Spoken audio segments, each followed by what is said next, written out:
Company sa Pilipinas. Iisa lang ang radyo.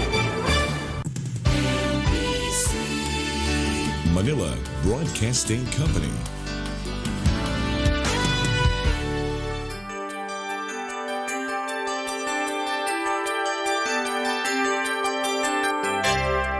Ang Dibisyon ng Biliran Alternative Learning System kasama ang buong kagawaran ng edukasyon at kaagapay ang pamahalaan ng probinsya ng Biliran ay buong pusong inihahandog ang programang pangradyo na pinamagatang Als Radyo Eskwela. Ito ay inyong mapapakinggan tuwing Lunes at Biyernes sa ganap na alas 11 hanggang alas 11:30 ng umaga dito lamang sa 103.9 Radyo Natin FM. Walang makahahadlang, walang maiiwan sa Alternative Learning System. Tiyak na may pag-asa, sama-samang lilipad para maabot ang pangarap sa hamong kinakaharap. Patuloy na aangat, edukasyon para sa lahat, sulong edukalidad. Ito ang DepEd Als Radyo Eskwela ng Dibisyon ng Biliran.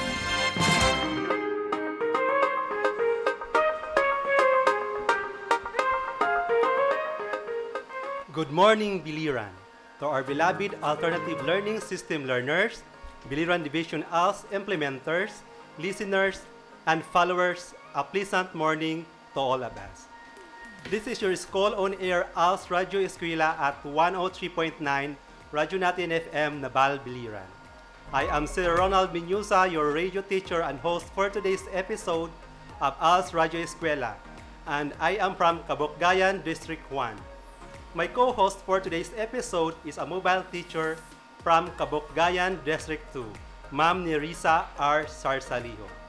My morning greetings to you, Ma'am Neri. Looking great today. Thank you and good morning to Sir Ronald, and of course, my morning greetings to everyone who are with us today, especially our beloved ALS learners and ALS implementers of Biliran Division. It is such an overwhelming feeling being one of the hosts of this episode of Als Radyo Eskwela, delivering new learnings, useful information, and great ideas.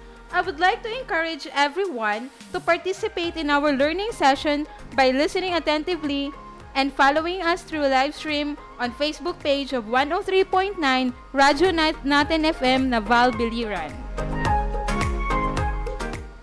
Before we start our discussion, make sure that all of you are ready to dedicate your whole 30 minutes to listen to our discussion. So, be ready with your patience and interest. We are sure that you will learn a lot from our discussion this morning. Yes, that is right, Sir Ronald. So tune in now so you will learn a lot from our discussion this morning.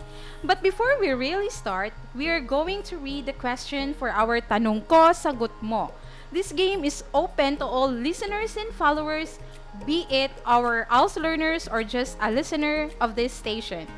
Anyone can participate in our game. The first listener or learner who can text or comment the correct answer will be given 50 pesos worth of load. Again, the first person who can text or comment the correct answer will be given 50 pesos worth of load, sponsored by one of our co-implementers here in Division of Biliran, none other than Miss Leia May Corto. Thank you so much for the load, Ma'am Leia May from Maripipi District. Yes, thank you so much for the load, Ma'am Leia May Corto from Maripipi District. So, listen carefully and stay with us for the whole program and win 50 pesos worth of load. Now, be ready with your ballpen and paper and write down the questions that we are going to read. Ma'am Nerissa, kindly read the question now. What kind of letter should you send with your resume or biodata that provides additional information why you are qualified for the job you're applying for? Again, what kind of letter should you send with your resume or biodata that provides additional information why you are qualified for the job you are applying for?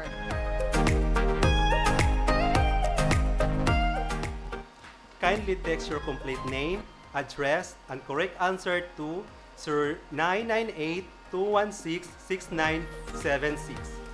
Again, send your answer with your complete name and address and send to 0998-216-6976. And for our viewers on the Facebook Live, you may type your correct answer, complete name, address, and cell phone number on our comment box so that you can also win 50 pesos worth of loan. Okay, for today's episode, we are going to discuss the things needed in applying for and getting a job. Did you get it? Again, for today's episode, we are going to discuss the things needed in applying for and getting a job.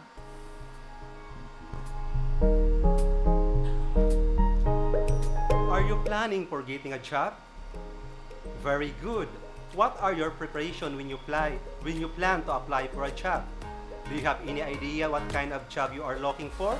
And what kind of job fits your qualification and skills? There are lots of questions that crosses your mind when you plan to apply for a job.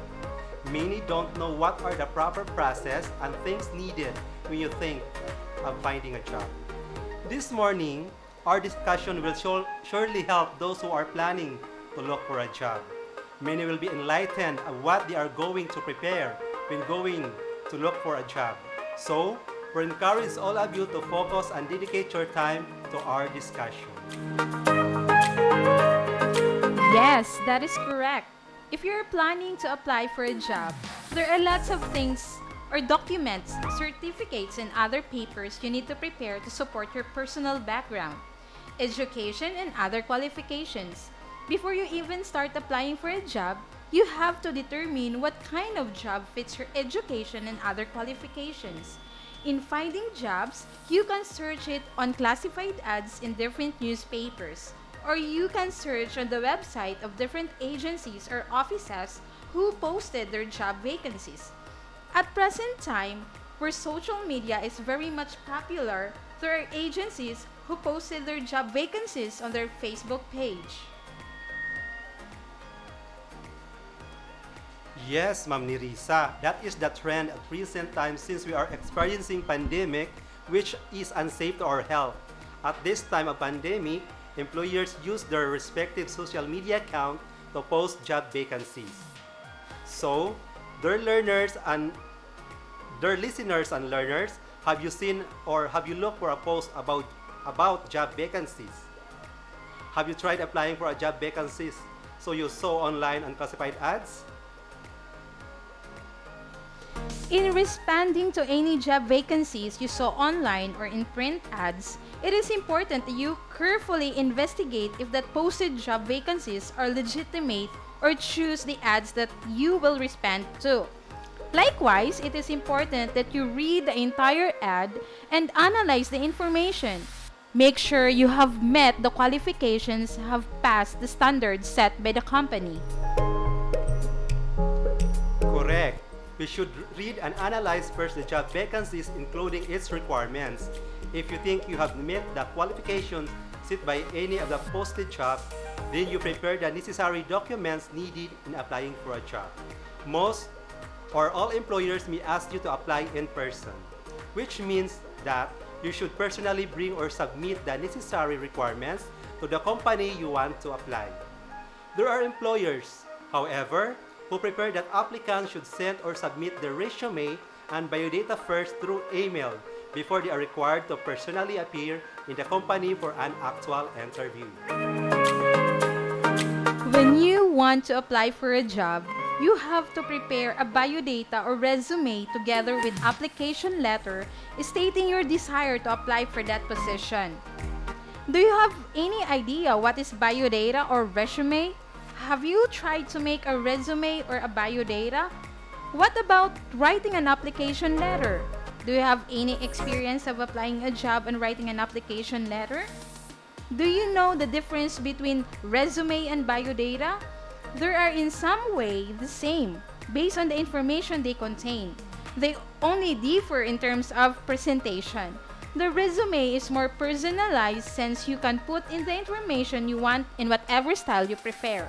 Meanwhile, the biodata has a more definite structure compared to the resume. There are ready-made biodata forms that you can buy from stores.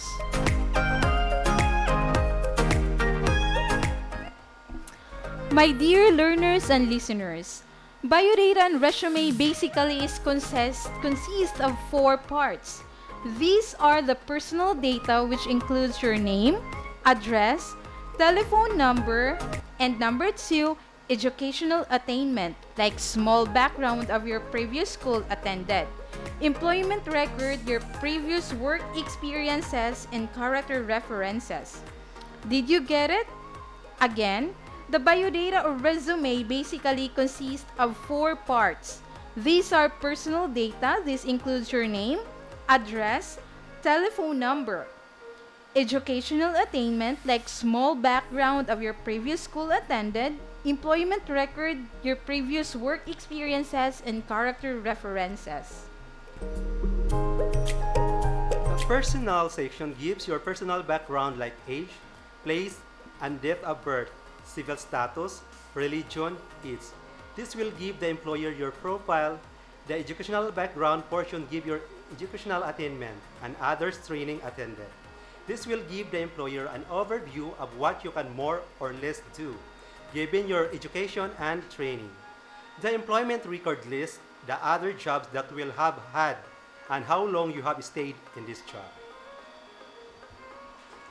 Sometimes you're also asked why you left your previous job. This may give the employer an idea on how well you can do the job. It is always better that you have experience that is related to the position that you are applying for. The character references section lists of people whom you know and who can give the employer an idea of what kind of person you are. Normally, employers contact these people and ask about you. So it is necessary that you inform people beforehand that you will use them as references. Make sure that they can attest to your good qualities. My dear ELS learners, if you will fill out a biodata, it is better to type the entries in print and make sure that your handwriting is clear and readable. And also avoid erasures. You're right, Sir Ronald. We should fill in our biodata eligibly so that our employers will have a good impression. Aside from that, you should avoid leaving blank spaces. Answer all questions and items that are applicable to you. If some of the items are not applicable to you, just write not applicable or NA. For example, if you are a single, the persons asking for the number of children or the number of your spouse will not be applicable to you. Notice that in Joshua's biodata, he wrote applicable when asked about his college and vocation education. Be honest in filling out your biodata. Do not indicate a job experience which you did not have. Once an employer finds out or even suspect that you are not being truthful, you may lose your chance of getting the job. Dear learners and listeners, if you are planning in applying for a job, you need to prepare first a biodata or resume. Biodata or resume are the same. The only difference in terms of presentation. The resume is more personalized since you can put the information you want in whatever style you prefer. After preparing a biodata or resume, you may start constructing an application letter. But what is an application letter? Application letter is necessary when applying for a job. Here, you introduce yourself to the company or individual you are applying, and you may give the application letter in person or through mail, together with your biodata or resume. This will give the employer the chance to look at your credentials. Writing an application letter requires careful planning and organizing. Your letter would be the employer's first basis on whether to get you or not. Many employers also look at the application letters as an example of your communication skills. So, take the time to do it right. Your letter should catch the attention of the employers. If you will be writing your application letter, you need to follow these formats first. Date, address, the name of employer written at the upper portion. The date should be accurate. The name of the employer or the company, position, and address should likewise be accurate. Both application letters indicate this information correctly. Next, the salutation. Greetings is informal. Rather than using dear, it would be more appropriate and formal to use sir, ma'am, Mr., or miss. Next, the body of the application letter. Here, you should write the details about you, your skills, and qualifications that make you fit for the job. The next is the closing. Your letter should end on a positive note. You should clearly express your desire to get the job. The complimentary clause, you should remain formal in your complimentary clause. Lovingly yours, informal and improper.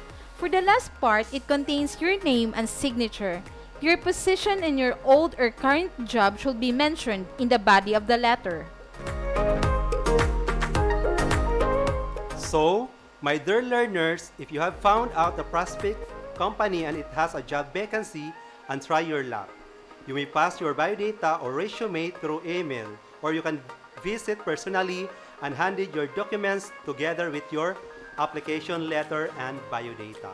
Who knows, you will be lucky to get hired immediately. Let us have a short recap of today's episode before we proceed to our activity. So today's episode, we have discussed about biodata or resume. The biodata contains 4 parts. First, personal data. 2, educational attainment.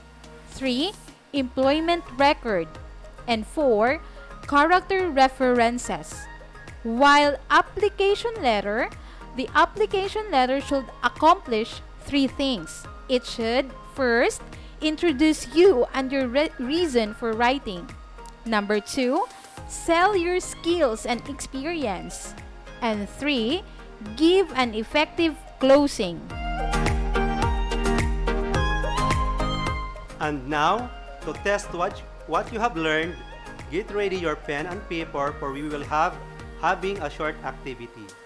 You may refer to the worksheets provided by your implementers. But for those who were not given worksheet yet, don't worry, because we will be reading the questions for you. All you have to do is to answer the questions correctly and choose your answers on the choices given. Are you all ready? If so, let's start the activity. What are the basic requirements when applying for a job? Again, what are the basic requirements when applying for a job? A. Biodata, resume, and application letter. B. Character references. And C. ID number. Let me repeat the question again. What are the basic requirements when applying for a job? A. Biodata, resume, and application letter.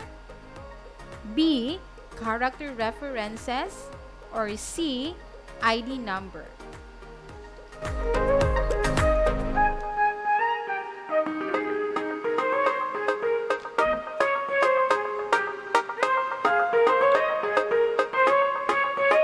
For number 3, the following are parts of the biodata except. Again, the following are the parts of the biodata except A. Personal data. B. Educational attainment. C. Employment record and character references. And D. Identification number. Next, we have number 4. What are the 3 things that you should accomplish upon writing an application letter? Again, What are the 3 things that you should accomplish upon writing an application letter? A. Personal information like ID number and expertise. B. Introduce you and your reason for writing or applying. Sell your skills and experience and give effective closing. C. Tell everything about yourself. D. State your life battles. For the last number, which is number 5, which of the following list of steps in applying for a job are arranged in the correct sequence? 1. Prepare a biodata and application letter. 2. Look for advertisement of job openings. 3. Go for an interview. Here are the choices. A. 3, 2, 1. B. 1, 2, 3. Or C. 2, 1, 3. And letter D. Any arrangement will do. Let me repeat again the question number 5. Which of the following list of steps in applying for a job are arranged in correct sequence? 1. Prepare a biodata and application letter. 2. Look for advertisement of job openings. And 3. Go for an interview. Is it A. 3, 2, 1. B. 1, 2, 3. C. 2, 1, 3. Or D. Any arrangement will do.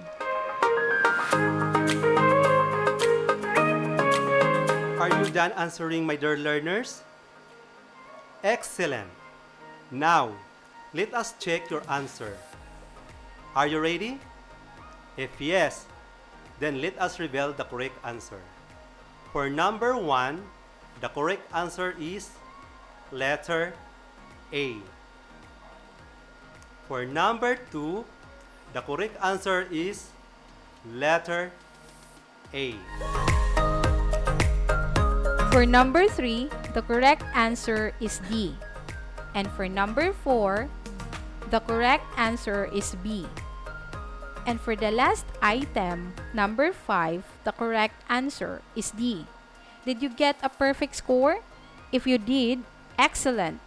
But if you got 3 correct answers and below, don't worry because we will have another activity. Just do your best on the following tests so you can still get a higher mark. For your final activity for today, prepare a sample of your biodata or resume, fill in the necessary information, and prepare also a sample of your application letter. Suppose you are applying for a cashier in a supermarket. Again, for your final activity for today, prepare a sample of your biodata or resume, fill in the necessary information, and prepare also a sample of your application letter. Suppose you are applying for a cashier in a supermarket. Do you understand? Perfect.